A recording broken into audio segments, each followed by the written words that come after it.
老王，我们是一起走过来的战友，对吧？难道你从来就没有想过，让江车站在世界舞台上？怎么没想过呀？江车跟着人家屁股后头跑了30辆。对呀。我们追也追了，这好不容易，现在我们的国家今非昔比，正是好的时代，也是我们领跑的时代。你在这个时候就这么轻易的撂挑子不干了，你就甘心吗？还有你，荆州。你想想，你的父母，他们不也是为了领跑世界这个梦想，付出了生命的代价？为了这么一个零件，你就这么轻易的弃权？你对得起他们，对得起你自己吗？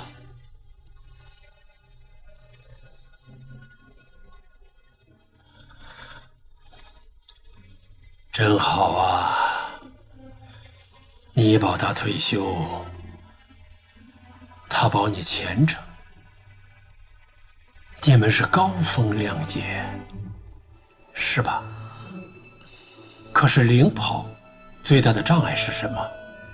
不是门泽尔、菲利克斯、阿尔维斯这些竞争对手，而是我们自己的决心，我们的眼界。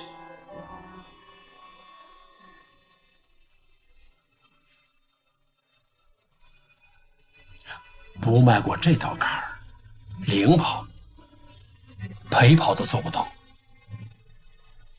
信吗？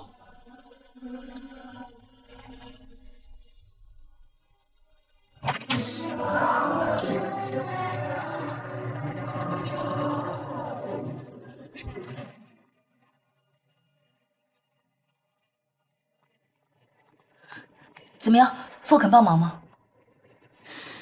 吵了一架，不欢而散。算了，可能我觉得我自己太自私了，我再想其他办法。我突然觉得自己特别没有用，什么都解决不了。你别这么说，我们能做的就是尽快解决机车故障问题。王总工和荆州哥为了揽责任，都已经去辞职了。怎么会啊？我去问我爸。哎，你别去了，董事长已经够累的了。不管是谁的责任，董事长要肩负的责任都是最大的，压力也是最大的。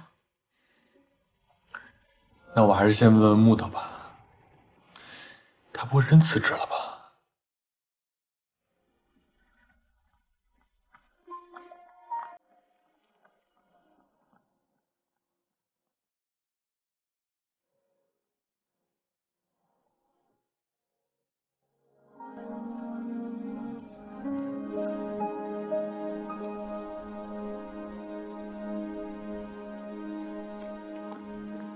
木导，你不会真要辞职吧？说是说了，但是被骂了回来。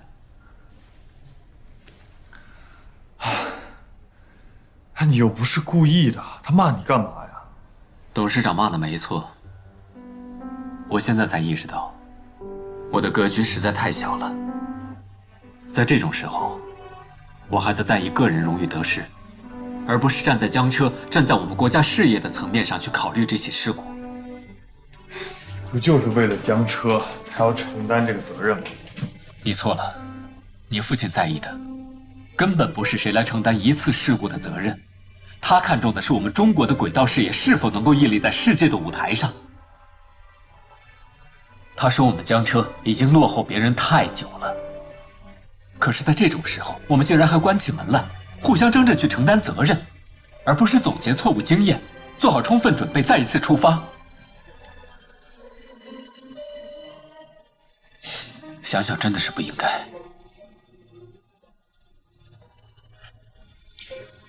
所以爸能当董事长，不是没有道理。董事长身上背负的担子太重了，即使是为了他，为了我们江车，我是应该重新思考一下。我们都会努力的，不会松懈。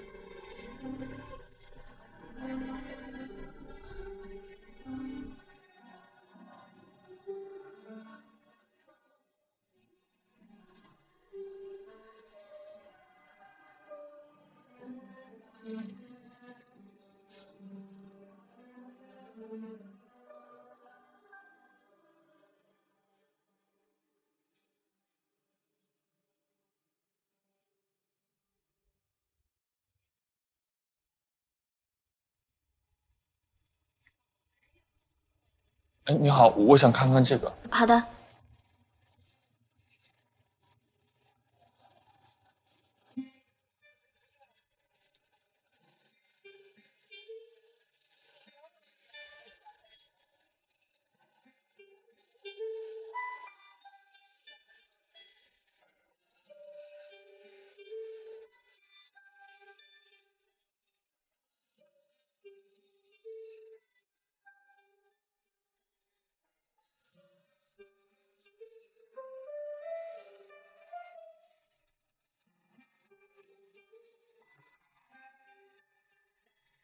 干什么？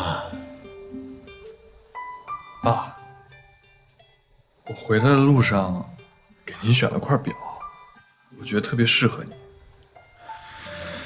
怎么突然想送我表了？是这样，送您表呢，是因为童年的一段往事。7、8岁时，我就特别调皮，看您有块上海牌手表，您当时特喜欢。因为那块表是为了纪念江车新车下线而买的。你记得？是的。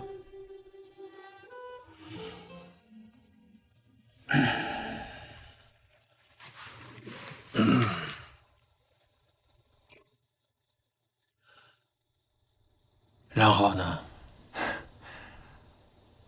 它每天都滴答响个不停，我就好奇，怎么就不累呢？我每天都在琢磨着，怎么把它拆了看看。当年那块手表，走进镜中屋。对，有天您着急去上班，手表忘在了家里，我拿着它左看右看，实在没忍住，就想办法把它拆开了。但我搞不明白手表的结构，最后竟然装不回去了。看着4分5裂的手表，我就想您回来肯定得揍我一顿。结果您没生气，还买了专业工具，手把手教我组装。这段往事，我至今仍然还是记忆犹新。从那个时候开始，组装成功的喜悦和您鼓励的眼神，让我对机械产生兴趣。我时常回想，当年您若是回家直接就揍我一顿的话，在机车设计领域里，我肯定做不出今天的成绩。好像是啊。所以爸，其实我觉得有的时候，事故也可能是契机，你说呢？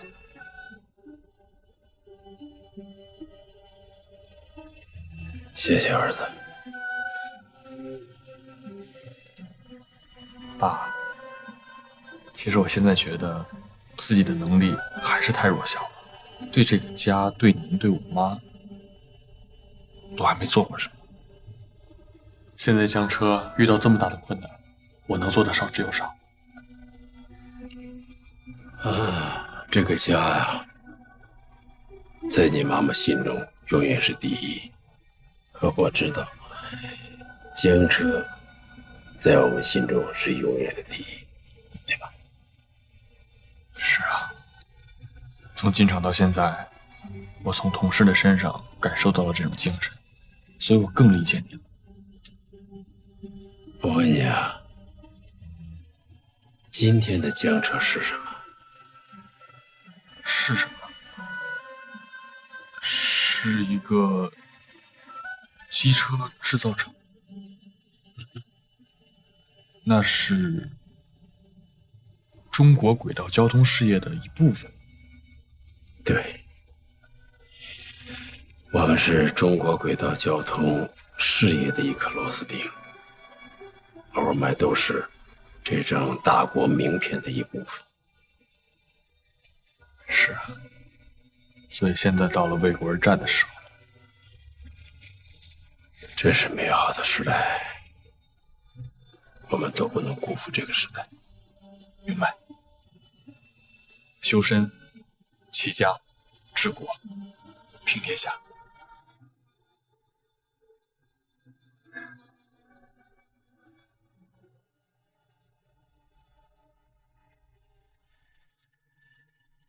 鉴于近期江车集团生产出口的莱恩锡、富士集团城轨脱轨故障车的检测结果，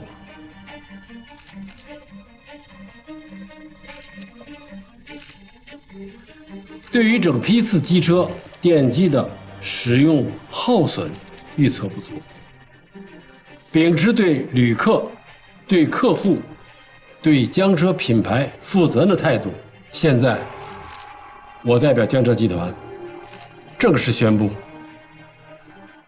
召回包括莱恩锡在内全球所有同系列城铁车头，并免费更换升级全部电机。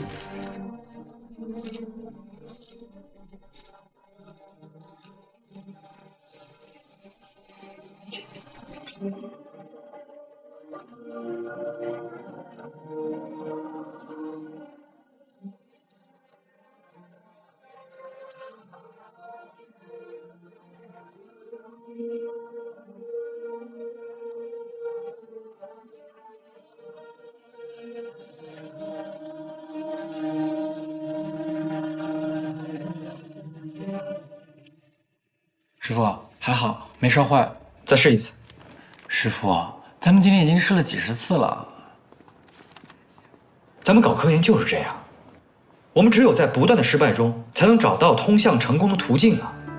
记得上中学那会儿，老师都跟我们讲过爱迪生发明灯泡的故事，对吗？爱迪生在13个月内用了6000多种不同的材料，失败了7000多次，才有了突破性的进展。这故事我记得。爱迪生用竹丝做灯丝，电灯可亮1200个小时。几十年后，科学家在此基础上研发出了用钨丝做灯丝，并在灯泡内添加了惰性气体氮或氩，大大延长了灯泡的使用寿命。所以我们要珍惜我们的失败，因为每一次失败就减少一种通往失败的歧路，你知道吗？每一次失败，我们就离成功更近一步。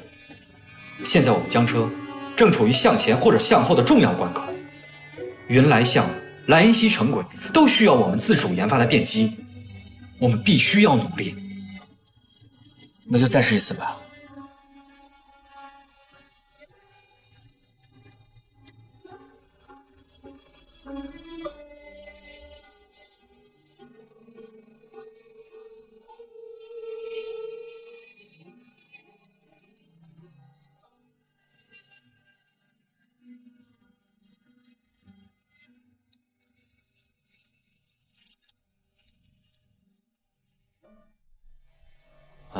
云来方面的催问进展，莱恩锡富士集团也在催问机车的进展，而我们的电机研发迟迟还没有取得突破，怎么办？你们说说。董事长，科学没有捷径，我们是根本无法预测的。叶大新他带领的这个电机研发组，什么时候才能有所突破？我觉得呢，越是在这个时候，我们越应该加大研发的力度。叶大新很勤奋，应该很快就有突破。要是等个1年半年才出成果，那时间早就过去了。董事长，莱恩西事故现在至少是大局已定，机车召回也在有条不紊地进行。但是我反倒担心云来这个项目会受到影响。云来项目是我们追上世界速度的机会，一旦我们这个项目受到影响，江车无疑又会落后一大截。想再迎头赶上，不知道要花多少年的时间。是，兰溪城轨事故，云来方面忍着没出声，那并不代表人家心里头没有想法。目前我们应该要做2手准备，一方面我们要加大研发力度，另一方面我们要做好一旦研发失败后的预案。这是个问题。但是我觉得吧，还是应给叶公几天时间，你们说呢？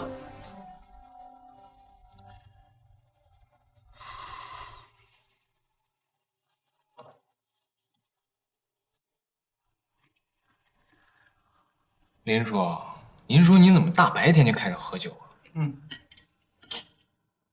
啊？要不你一起喝点儿？哎呦，林叔，虽然现在工作室只剩咱们2个人了，可是好歹也是工作时间啊！快别说了，自从跟你弄了这个工作室，这不一单生意都没接到吗？现在莱恩西又出了事儿了，你这心思也不在这儿了。这工作室啊，8成得黄。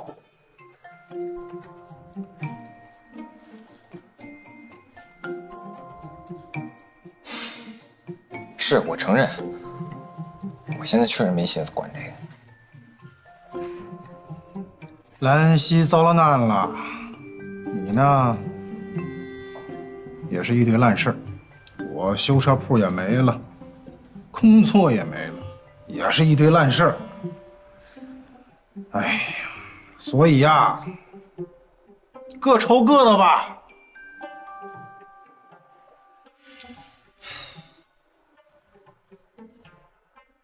算了，我还是跟您喝点儿。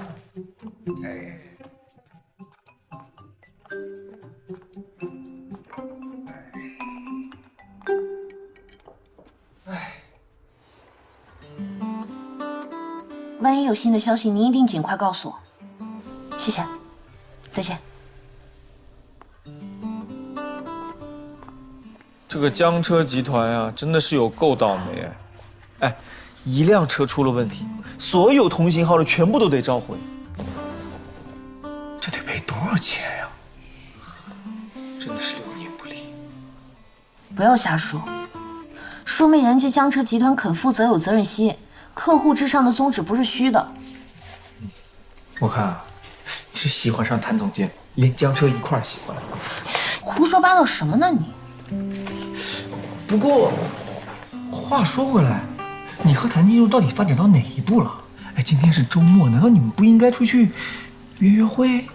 他现在忙得焦头烂额的，哪有时间约会？啊，所以就来折磨我喽！哎，受不了了，我受不了了，我要去吃大排档了。不许走，我要新闻，好的新闻。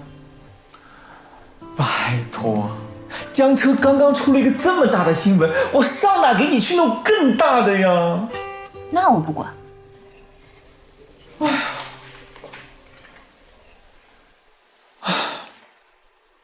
哇，真的有哎！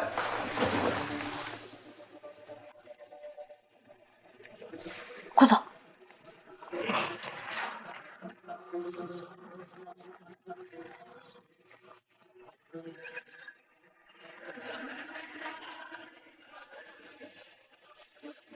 不要拍了，不要拍了，配合一下我们工作好吗？别拍了，啊！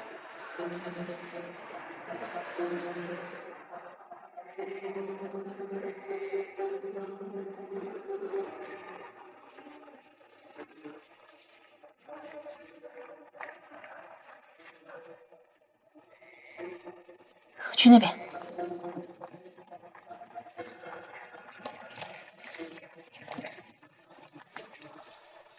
老康，快吧。哎，你们干嘛呢？不要拍照，不要影响我们这种工作，谢谢。你好，我是记者，想了解一下出了什么状况。把备用电线拿过来。是线路故障吗？这我还不清楚，这里有安全隐患，麻烦你们赶紧离开，谢谢。你们凭什么抓我？不要拍照！老柯，麻烦回去配合我们调查。你还打人是吗？不是抽了个烟吗？不要拍照，不要拍照，请马上离开，不要拍照。好。拍到了吗？咱们去门口，他早晚得出来。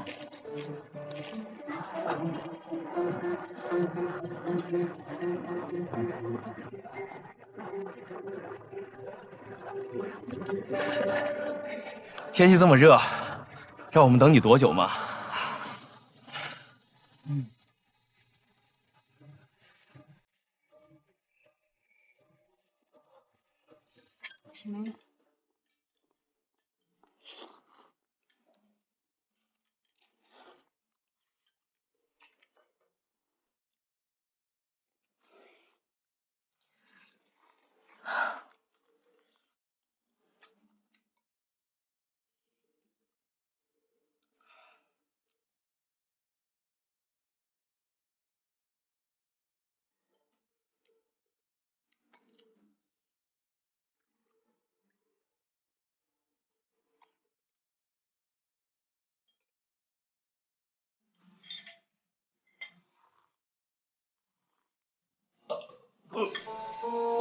真能吃，幸好不太轻跑了。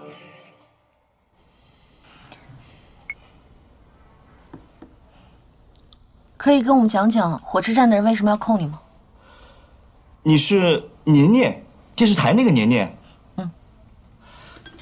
年记者，你可得为我主持公道啊！我被他们无缘无故扣留了几个小时，他们这是滥用公权力呀！怎么回事？机车失火跟你有关系吗？跟我一毛钱关系也没有，明明是他们自己的车出了问题，非要是我抽烟点燃的。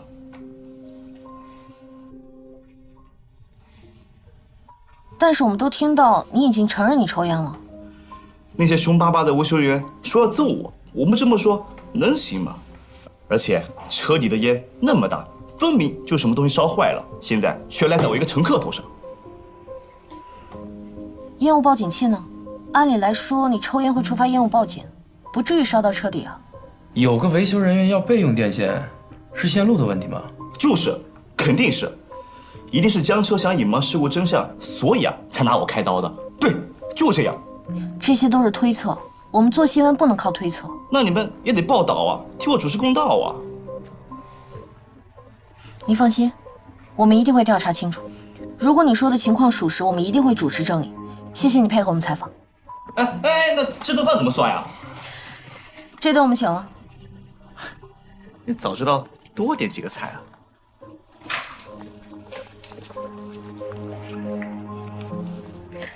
这个张红不老实，想办法从其他地方获得更多情况。走。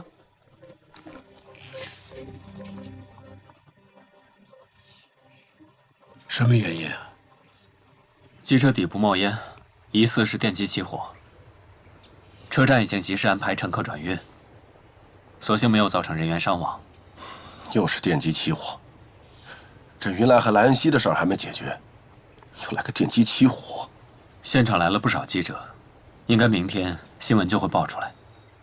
我们要抓紧准备材料，进行危机公关。组织人手，尽快检修，一定要查明起火的真正原因。是。王总工和小墩已经在车间开始排查。王总工说不想再分散原来项目的技术人员。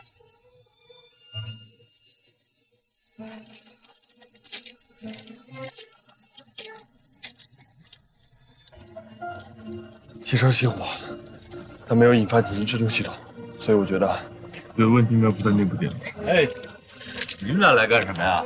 啊，王师傅，我觉得我们俩一块儿速度会更快。我是不想让你们来，这样会不会影响云来的进度啊？林哥，你们俩在这。王总工都离班圈了，哎，给你工具，我去后面看看。那我帮你了啊。好。师傅，我们来修车，也主要是不想把相同的错误带到云来的项目上。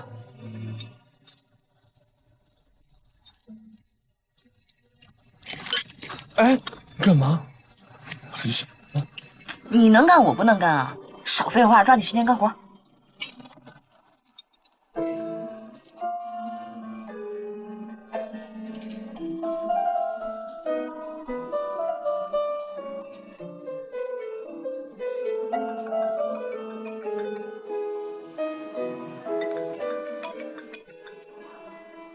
喂，我已经把现场照片给你发过去了。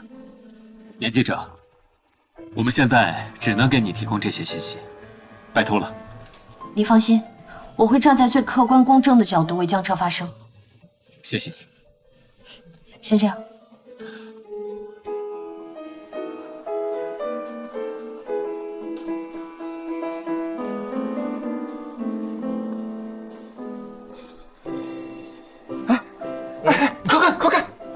张红这小子果然不老实。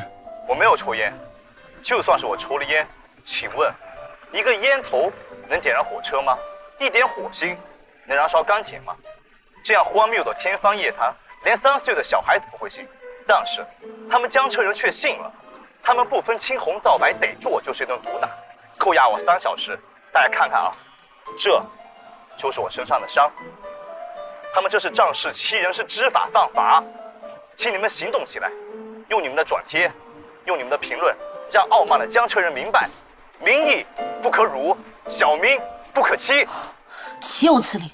这不诬陷吗？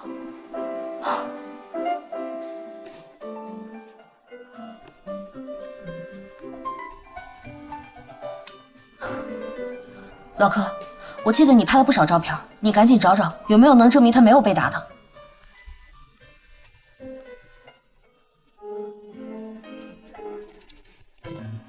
这些照片吧，拍的确实有点问题。就从这个角度来看，确实看起来像是他被打了。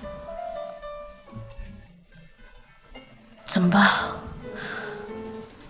完全跟采访的时候是2副面孔，这不无赖吗？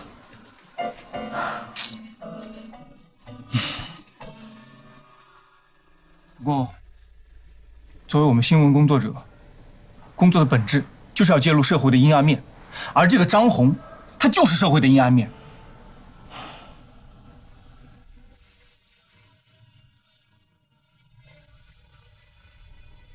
媒体都还没有公开报道这起事故，这贴吧上就已经开始造势，才这么一会儿功夫，点击量就已经过万。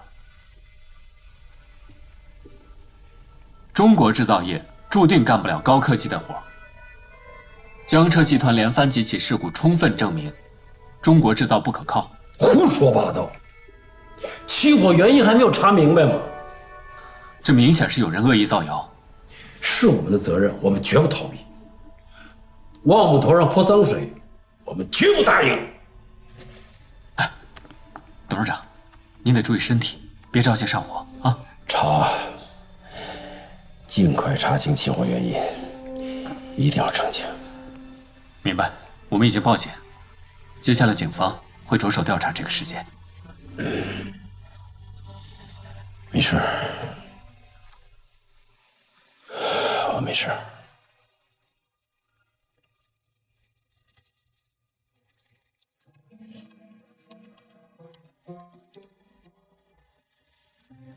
不是，这也太过分了吧！来，我来回复他。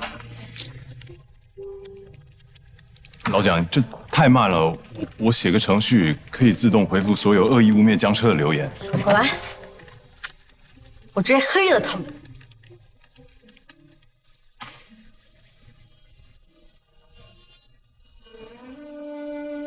哎呦，厉害啊！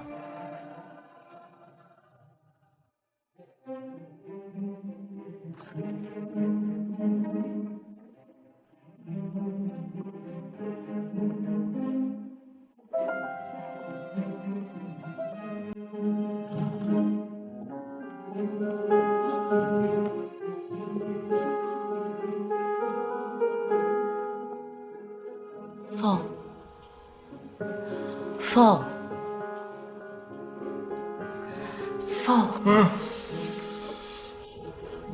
你4月天，你怎么找这儿来了？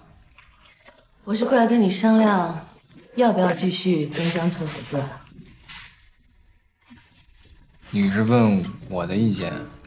当然，你出身商业世家，眼界和格局都不差，缺的只是经验罢了。现在江车接二连三的出事故，网上又疯传中国制造不可靠，我想你对江车是了解的，所以我来听听你的意见。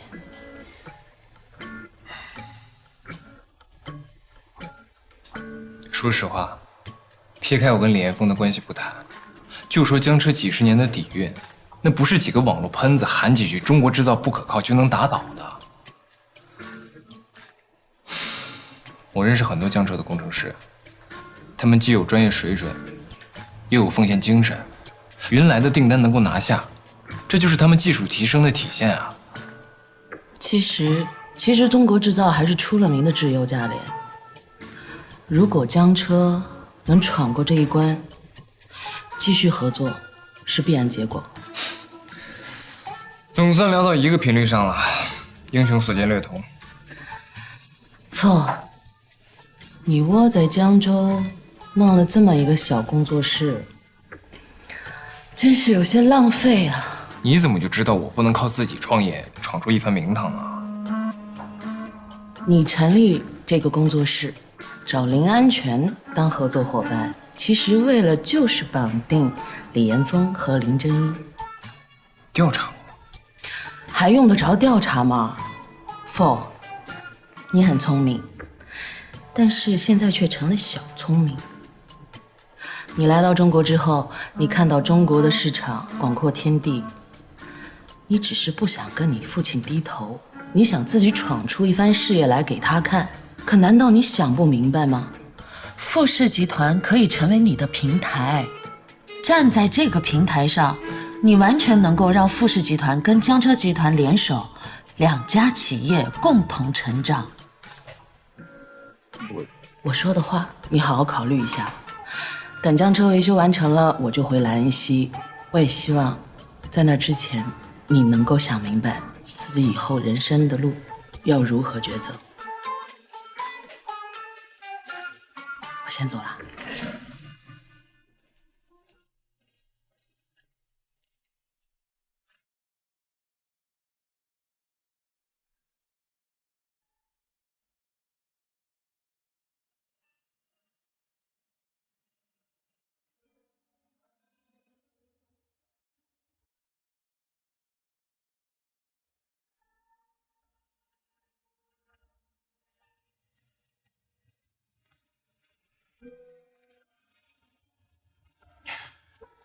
你要是困的话，回去睡觉吧。我不困。莱恩西事故还没解决呢，怎么现在又冒出一个事儿来？都堆在电机上，弄得好像都是我们部门的问题。我们江车每个工人都有自己的专业，每个人都有每个人自己的工作任务。你现在什么都不要想，我们只要把电机研发出来，就是对江车最大的帮助。那至少也得查清楚今天起火那车是不是电机的原因吧，不能什么帽子都往电机上扣。电机起火事故，我是相信王总工的，真的，现在没什么可想，只要电机研发成功，跟转向架做一次匹配测试就可以了。叶工，成功了！成功了！快给严峰打电话做匹配测试。他不在啊，打去事故现场找他回来。好。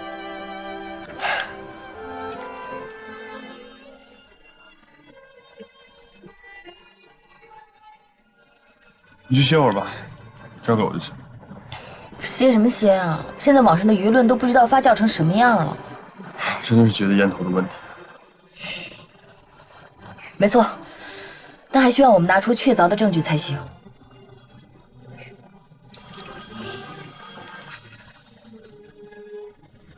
喂，峰哥，我们电机实验成功了！真的，太好了！你们等着我，我马上过去做匹配实验。成功了。对，赶快去做匹配实验啊！那这儿呢？这儿有我跟小墩呢。快！哎，王硕，我和珍妮都觉得是烟头的问题，所以就照着上。好，行，走吧，走吧。小墩儿，请问什么时候召开新闻发布会？找到起火原因了吗？到底是电路失火还是烟头导致失火？网上评论说中国制造不可靠，请问你有什么感想呢？大家听我说，我们现在正在调查起火的原因，一旦查明之后，我们一定会及时召开新闻发布会，说明情况，请相信我们，谢谢。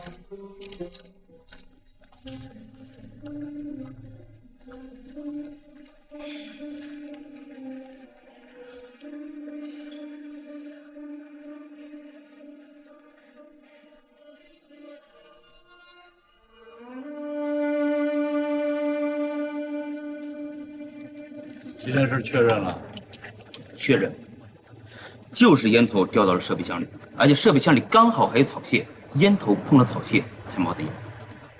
这种事儿概率太低了。不过既然发生了，咱们就得以此为戒，避免再次发生这种事儿，知道吗？总工，有没有什么办法能够避免烟头、火柴这种火种掉到设备箱里面去？总不能加个盖子吧？怎么不能加个盖子？小偷有时候我觉得这脑子还行，我就随便说说。你这样，你赶快去跟谭工他们说，他那边已经焦头烂额了。啊，哎呀，我去那边看看。OK， 好，去呀。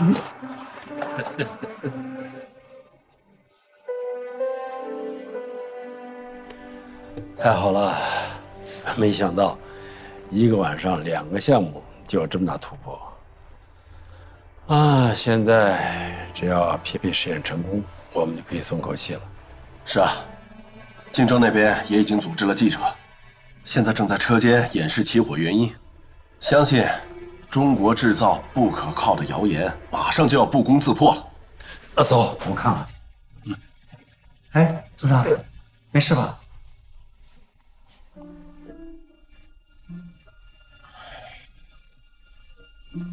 没事，走吧。这么说，机车起火的原因已经查明？对，这起机车事故的调查工作已经结束。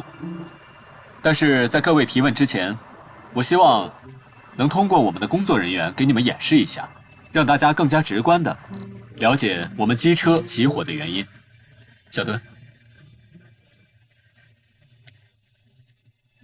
不用紧张。小墩是我们集团的1线维修技师，机车就是他们修好的。小墩儿，你不要着急，照实说就是了。各位记者朋友们，请跟我过来。经过我们详细的检查，我们已经确认，车辆的所有零部件以及电路系统，在这次运行中完全正常，没有任何故障。车底冒烟是因为有烟头掉进了设备箱，而设备箱里面刚好有草屑，烟头碰到了草屑才冒的烟。听起来好像很凑巧，但是问题就是这么个问题，情况就是这么个情况，这就是事实。我说错了吗？特别好，这是我做的最好的采访。还有一个事情告诉大家，我们的工程师现在正在进行优化设计，杜绝隐患。像这样的故障，以后不会再发生了。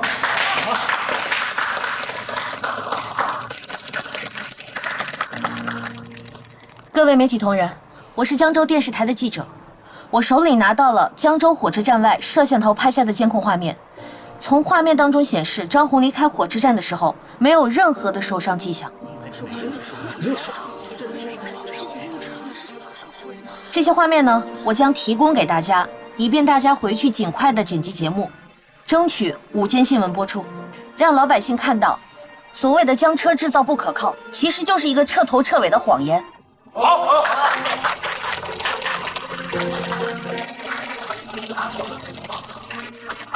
事故调查报告我们已经整理完毕，马上发给大家吧。好的。